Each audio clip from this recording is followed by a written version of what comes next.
Vedant's Wellness Center, where food become your medicine. Call 905-944-664.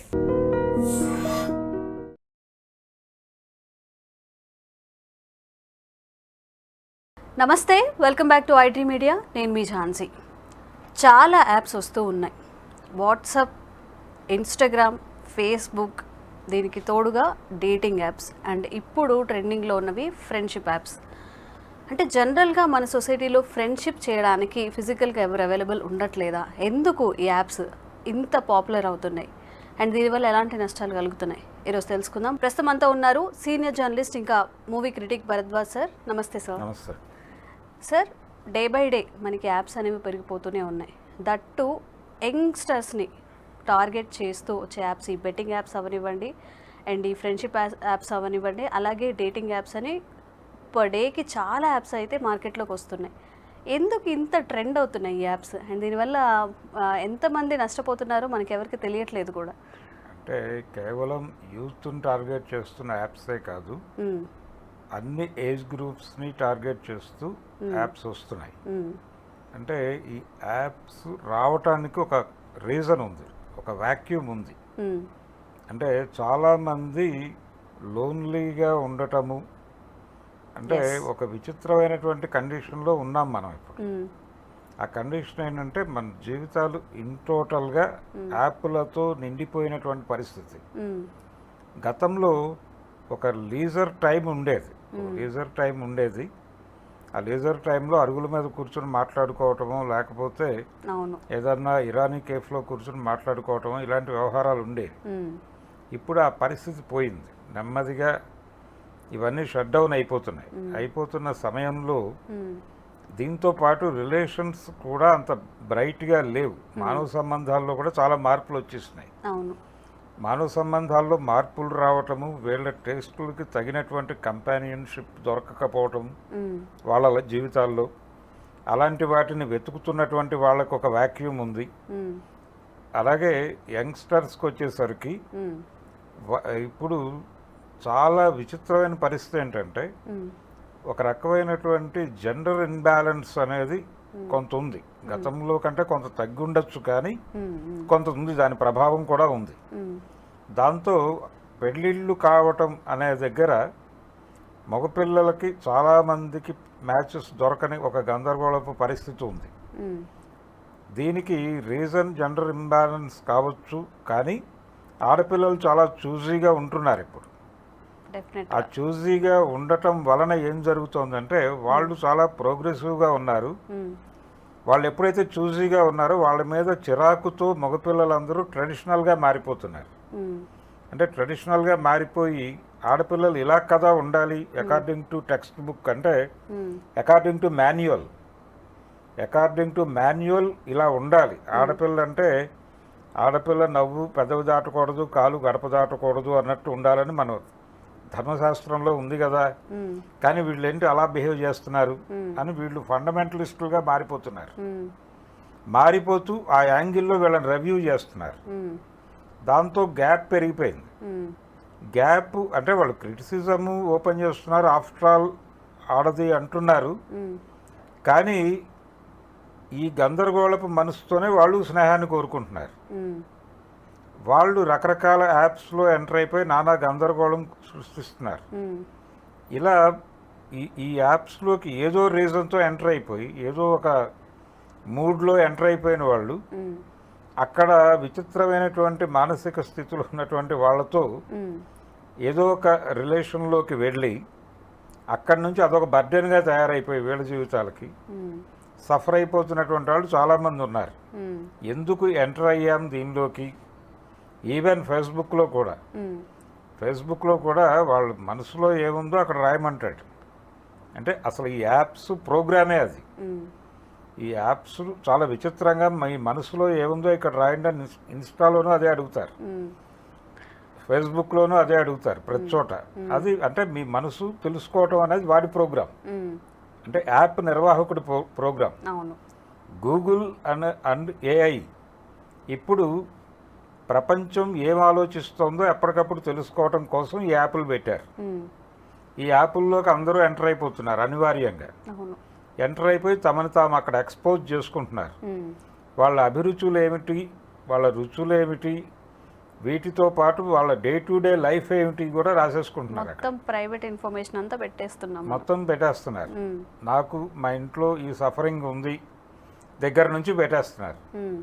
పెట్టేసిన తర్వాత వీళ్ళకి ఉన్నటువంటి అవసరాలు ఏమిటి అనేది వాళ్ళకి తెలుస్తుంది. అలాగే ప్రతి ట్రాన్సాక్షన్ యాప్లో చేస్తున్నాం మనం, మనీ ట్రాన్సాక్షన్స్తో సహా.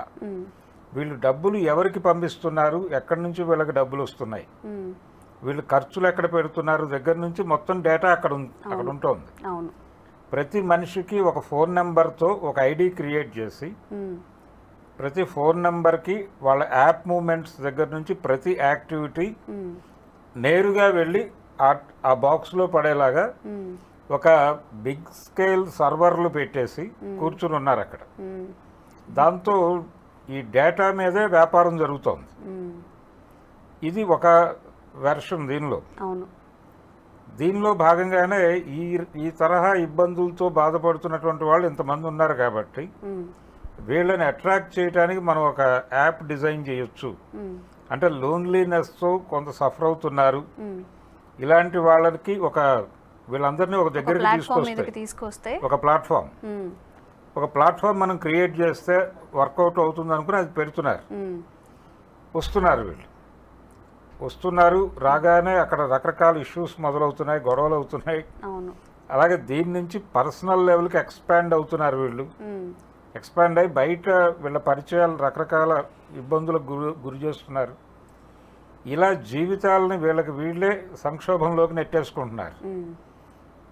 గతంలో అంటే జనరల్గా మాట్లాడేటువంటి పరిస్థితి ఉండేది. ఆడపిల్లలు మగపిల్లలతోనూ మాట్లాడేవాళ్ళు, వీళ్ళు వాళ్ళతోనూ మాట్లాడేవాళ్ళు. ఒక కామన్ ఏరియా ఉండేది. ఎప్పుడైతే ఈ కామన్ ఏరియా అనేది తగ్గిపోతూ వస్తుందో ఎవరి కంపార్ట్మెంట్లో వాళ్ళు ఉన్నారు ఇప్పుడు. అంటే వాళ్ళ ఫోనే వాళ్ళ కంపార్ట్మెంట్. ఇంటికి వెళ్ళినా కానీ ఇంట్లో అందరూ కలిసి టీవీ చూసేటువంటి పరిస్థితి లేదు ఫ్యామిలీలో. ఆ టీవీ ఎప్పుడు పెట్టరు కూడా. ఇప్పుడు గతంలో టీవీ ఎక్కువగా ఉండేది. టీవీ ఫ్యామిలీ మెంబర్స్ మధ్య డిస్టెన్స్ తెస్తుంది అనేవాళ్ళు. ఇప్పుడు టీవీ ప్లేస్లో ఫోన్ వచ్చేసింది. ఫోన్ ఎప్పుడైతే వచ్చిందో కంపార్ట్మెంట్ ఎవరి ఫోన్ వాళ్ళదే. ఇప్పుడు ఇంటర్నెట్ విపరీతంగా అవైలబిలిటీలోకి వచ్చేసిన తర్వాత ప్రతి ఒక్కరూ వారి గదిలోకి వెళ్ళిపోతున్నారు. ప్రైవసీ అనేది చాలా ప్రాథమిక అవసరంగా మారిపోయింది. ప్రైవసీ గురించి ఇదివరకటి కంటే ఇప్పుడు ఎక్కువ ఆలోచిస్తున్నారు. ఎక్కువ ఆలోచిస్తూ నాకెందుకు ప్రైవసీ ఇవ్వరు మీరు అని చెప్పి ఫోన్ తీసుకుని వాళ్ళ రూమ్లోకి వాళ్ళు వెళ్ళిపోతారు పిల్లలు. అలాగే పేరెంట్స్ మధ్య కూడా ఎవరి కంపార్ట్మెంట్ వారిదే. ఎవరి ఫోన్లో వారికి కావాల్సినటువంటి కంటెంట్ని వాళ్ళు కన్జ్యూమ్ చేస్తూ వాళ్ళకి సంబంధించిన యాప్ల్లో వాళ్ళు బతికేస్తున్నారు. ఒకే ఇంట్లో ఉంటారు స్ట్రక్చరల్గా అంతే, కానీ వాళ్ళు ఒకే ఇంట్లో వివిధ గదుల్లో ఉంటారు అంతవరకే. ఈ గదిలో ఏం జరుగుతోందో ఈ పక్క గది వారికి తెలియదు. వారిద్దరికి తల్లి కొడుకులు అనే బంధం ఉండొచ్చు, కానీ ఆ కొడుకు ఎక్కడ సంచరిస్తున్నాడో ఈ తల్లికి తెలియదు, ఈ తల్లి ఎక్కడ సంచరిస్తోందో కొడుకు తెలియదు. వీళ్ళు పరస్పరం ఈ ఏరియాలో ఎదుర్కొనేటువంటి సమస్యలు వస్తాయి. ఈ యాప్ల్లో వీళ్ళ మూమెంట్స్ ద్వారా అరైజ్ వచ్చేటువంటి రకరకాల ఇష్యూస్ని ఆ పక్క కంపార్ట్మెంట్ వాళ్ళతో మాట్లాడరు. మాట్లాడితే అది ఎక్కడ తన ప్రైవసీ అంటే తన పరుగు పోతుందో అనేటువంటి గొడవ. దీంతో వీళ్ళు మాట్లాడరు. వాళ్ళల్లో వాళ్ళే రకరకాలుగా సఫికేట్ అయిపోయి ఆత్మహత్యలు పెరుగుతున్నాయి సమాజంలో అన్ని సెక్షన్స్లోనూ.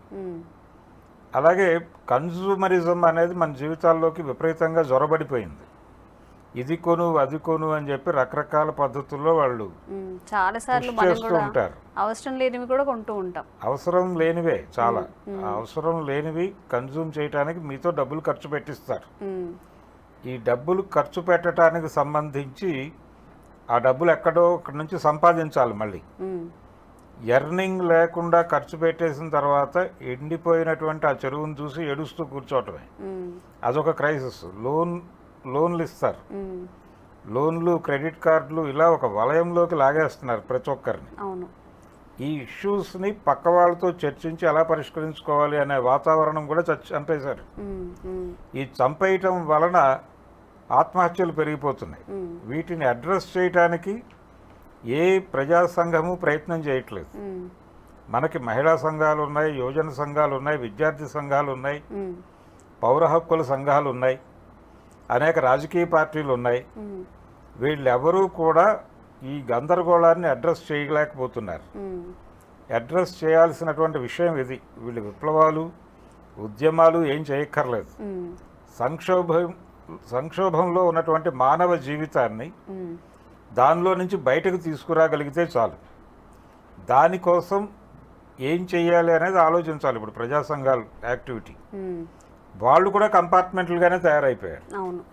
అంటే మాది ఇక్కడ వరకే, మేము ఇక్కడ వరకే చూస్తాం, మేము మహిళా సమస్యలే, మాకు ఇతర సమస్యలతో సంబంధం లేదు అన్నట్టుగా ఎవరి కంపార్ట్మెంట్లో వాళ్ళు ఉంటున్నారు.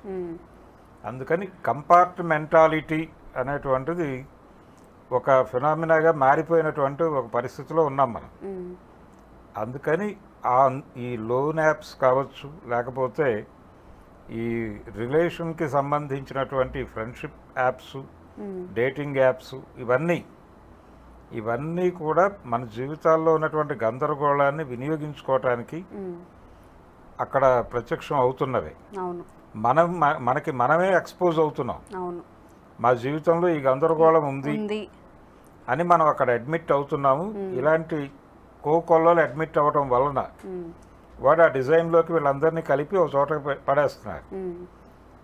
వాడికి ఆ నీడ్ సర్వ్ చేయటం మాత్రమే వ్యాపారం.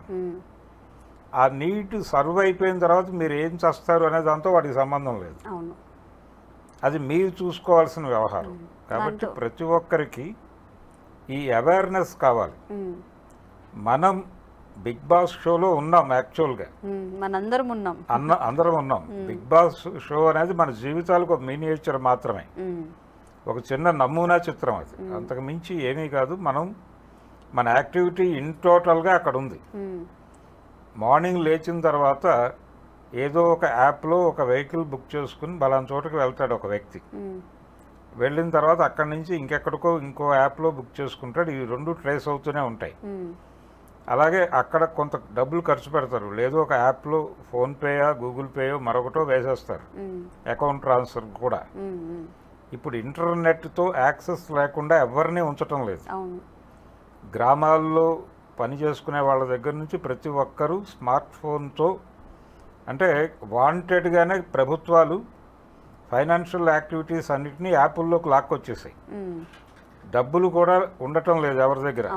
లిక్విడ్ క్యాష్ ఎవరి దగ్గర ఉండటం లేదు. ప్రతి ట్రాన్సాక్షన్ ఫోన్లోనే చేయాలి, యాప్లోనే. ప్రతి ఒక్కరిని బ్యాంకు కేసు కట్టేశారు. ఇదివరకు బ్యాంకుల్లో అకౌంట్లు ఉన్నవాళ్ళు చాలా తక్కువ మంది ఉండేవారు. ఇప్పుడు బ్యాంకులో అకౌంట్ లేకపోతే మీకు గ్యాస్ కాదు కదా, ఏమీ దొరకదు. ఇలా ప్రతి ఒక్కళ్ళని బ్యాంకులకి కట్టేయటం కూడా ఒక కుట్రే అంటారా? కుట్రే అంటే వీళ్ళ జీవితాలకు సంబంధించిన ప్రతి ఒక్కటి తెలుసుకోవాలనేటువంటి ప్రోగ్రామ్. ఎవరు ఎంత ఖర్చు పెడుతున్నారు, ఏం ఖర్చు పెడుతున్నారు, వీళ్ళ లావాదేవీలు ఏమిటి, డబ్బులు ఎవరికి ఇస్తున్నారు, ఎటు నుంచి ఇన్ఫ్లో ఉంది, ఎటు నుంచి అవుట్ఫ్లో ఉంది ఏమిటి, వీడు రోజు ఏం తింటాడు దగ్గర నుంచి. కొన్నిసార్లు మనం మాట్లాడుకున్నవి చిన్నగా పక్క వాళ్ళతో మాట్లాడినవో, ఫ్యామిలీ మెంబర్స్తో మాట్లాడవో, ఆ రిలేటెడ్ ఇన్ఫర్మేషన్ కూడా ఇప్పుడు ఏదైనా బ్యాగ్ కొనాలనుకుంటే మొత్తం మనకి సజెషన్స్ అన్ని బ్యాగ్స్ రావడం, ఏదైనా కాలేజ్లో జాయిన్ అవుదాం అనుకుంటే ఆ కాలేజ్ రిలేటెడ్ ఇన్ఫర్మేషన్ రావడం మనం సెర్చ్ చేయకుండా, అలాంటివి కూడా చూస్తూ ఉంటాం మనం యాడ్స్ రూపంలో కానివ్వండి. ఇట్లా అంటే మీరు కంటిన్యూస్గా ఒక కంటెంట్ సెర్చ్ చేస్తే మీరు అడక్కపోయినా అదే అల్గారిథం ఫాలో అవుతూ ఉంటుంది అంతే. అంటే మీరు మీ మెయిల్ ఐడితో మీకు సంబంధం లేని ఒక సిస్టమ్, మీరు వేరే ఊరు వెళ్ళిపోతారు, వెళ్ళిపోయి అక్కడ ఎవరిదో సిస్టమ్ తీసుకుంటారు. మీరు దాని మీద వేలు పెట్టిన మరుక్షణం మిమ్మల్ని ఐడెంటిఫై చేస్తుంది. ఐడెంటిఫై చేసి మీరు ఆ సిస్టమ్ ఓపెన్ చేయగానే ఫస్ట్ ప్రతి ఒక్కరూ సిస్టమ్ ముందుకు వచ్చి చేసేది ఏంటి, మెయిల్ చెక్ చేసుకుంటారు. మెయిల్ చెక్ చేసుకోవటం అనే పేరుతో వీళ్ళు నేను ఉన్నాను ఇక్కడ అని దానికి చెప్తారు. చెప్పగానే వెంటనే వాళ్ళు లైన్లోకి వచ్చేస్తారు. లైన్లోకి వచ్చి మీకు ఆ ఏరియాలో మీ అభిరుచి మేరకు ఏమేమి ఉన్నాయో అవన్నీ వచ్చేస్తూ ఉంటాయి ఫ్లో. అంటే ఇది వన్ సైడెడ్గా జరుగుతున్న వ్యవహారం. అంటే మన రుచులు అభిరుచులు తెలుసుకుని అవి ఇక్కడ దొరుకుతాయా లేదా అనేది మీకు సర్వ్ చేస్తోంది. ఇప్పుడు దీన్ని ఒక అడుగు అధిగమించి వన్ సైడ్గా జరుగుతున్నది, ఇది 2 వేలో జరపడానికి ఏమన్నా అవకాశం ఉందా అని ప్రయత్నాలు జరుగుతున్నాయి. అంటే మీకు ఇష్టమైనవి సర్వ్ చేయటం కాదు, వాళ్ళ దగ్గర ఉన్నవి మీకు ఇష్టమయ్యేలాగా చేయటం. అవును. అంటే మీకు ఇడ్లీ తినాలి అనేది మీ కోరిక, కానీ అక్కడికి వెళ్ళి పిజ్జా తింటాం మనం. మీరు పిజ్జా మీకు ఇష్టమని వాడు అనిపిస్తాడు. అనిపించేలాగా మీ బ్రెయిన్ని ట్యూన్ చేయటం అనేది ఒక కార్యక్రమం మొదలైంది. మొదలై 2 వేలో ఆపరేట్ చేయాలి హ్యూమన్ బ్రెయిన్ని అని ట్రై చేస్తున్నారు. ఈ లెవెల్కి మార్కెట్ ఎకానమీ మనని తీసుకెళ్ళిపోయింది. దీనికి సంబంధించినటువంటి ప్రాథమిక జ్ఞానం కూడా మనం పిల్లలకి ఇచ్చే ప్రయత్నం చేయటం లేదు. అలాగే మనంతట మనమే మన జీవితాలని గందరగోళపరుచుకుంటున్నాం అనే విషయం కూడా ఎవరితోనూ మాట్లాడే ప్రయత్నం కూడా చేయట్లే. స్వయంగా మన జీవితాల్లో ఉన్నటువంటి అనేక లోటుల వలన ఈ లోటుపాట్లు ఎలా తీర్చుకోవాలి అంటే గతంలో అన్ని అవకాశాలు ఉండేవి కాదు లీగల్గా. ఇప్పుడు మీ ఫోన్లోనే అవైలబుల్గా ఉన్నాయి కాబట్టి ఎవరూ చూడట్లేదు అనుకుంటారు. మీరు గదిలో కూర్చుని ఆ గదిలో ఎవరూ చూడటం లేదని ఆ తలుపుకు బోల్ట్ పెట్టేసి మీరు ఫోన్లో ఏదో ఒక యాప్లో ఎవరితోనో చాటింగ్లోకో దేనిలోకో పెడతారు. అది ఎవరూ చూడటం లేదని మీరు అనుకుంటారు కానీ ప్రపంచం మొత్తం చూస్తోందనే విషయం వీళ్ళు మర్చిపోతున్నారు. అది ఈ ఎరుక కలిగించాలి పిల్లలకి. అంటే అది చెప్పాలి పిల్లలతో పేరెంట్స్ ఇంటరాక్ట్ అయ్యి, బాబు అంటే ఫోన్ ఇచ్చేటప్పుడే ఫోన్ చేతిలో పెట్టిన మరుక్షణమే దీనికి సంబంధించినటువంటి జ్ఞానం కూడా ఇవ్వాలి. రెగ్యులర్గా ఫ్యామిలీలో ఇంటరాక్షన్ జరుగుతూ ఉండాలి. ఎప్పుడైతే వ్యాక్యూమ్ వచ్చేసి కంపార్ట్మెంట్లుగా విడిపోతారో, విడిపోయినప్పటికీ వాళ్ళు ఏం చెప్పినా వినటానికి వీళ్ళు సిద్ధంగా ఉండాలి. అలాగే వీళ్ళు ఏం చెప్పినా వినటానికి సిద్ధంగా ఉండేలాగా వాళ్ళని ప్రిపేర్ చేయాలి. అంచేత రిలేషన్స్ హెల్దీగా ఉంచుకోవటమే దీనికి మార్గం. ఆ హెల్దీగా ఉంచుకోవటం అనేది చేయకుండా ఉండడానికి ఏం చేయాలో అదంతా వాళ్ళు చేస్తూ ఉంటారు మనకు తెలియకుండానే మన రిలేషన్స్ని దెబ్బకొట్టే ప్రయత్నం అట్నుంచి జరుగుతూ ఉంటుంది. దాన్ని అడ్డుకోవటానికి ఏం చేయాలనేది మెకానిజం మన దగ్గర లేదు. ఆ లేకపోవడంతో ప్రతి ఒక్కరూ దానికి సరెండర్ అయిపోయి సంక్షోభం అయిపోయి ఆత్మహత్యలు చేసుకుని చచ్చిపోతున్నారు. దీన్ని ప్రపంచం పట్టించుకోవాలి, సమాజం పట్టించుకోవాలి. ఆ పట్టించుకోనంత కాలం ఇప్పటికీ ఈ జీవితాలు ఇలా ఉన్నాయి. ఇంతకంటే సంక్షోభంలోకి వెళ్ళిపోయే పరిస్థితి అయితే త్వరలో రాబోతోంది. అదే నేను ఇందాక చెప్పాను కదా, మీకు ఇడ్లీ తినాలనే కోరిక మీకు ఉంటుంది. మీకు అసలు ఇడ్లీ అంటే అసహ్యం, మీరు చిన్నప్పటి నుంచి పిజ్జానే ఇష్టపడుతున్నారు అని వాడు మనతో అనిపించి అది తినిపిస్తాడు. ఆ పరిస్థితిలోకి మనం వెళ్ళిపోబోతున్నాం. అందుకని ప్రతి ఒక్కరూ ఈ యాప్ల గురించి అప్రమత్తంగా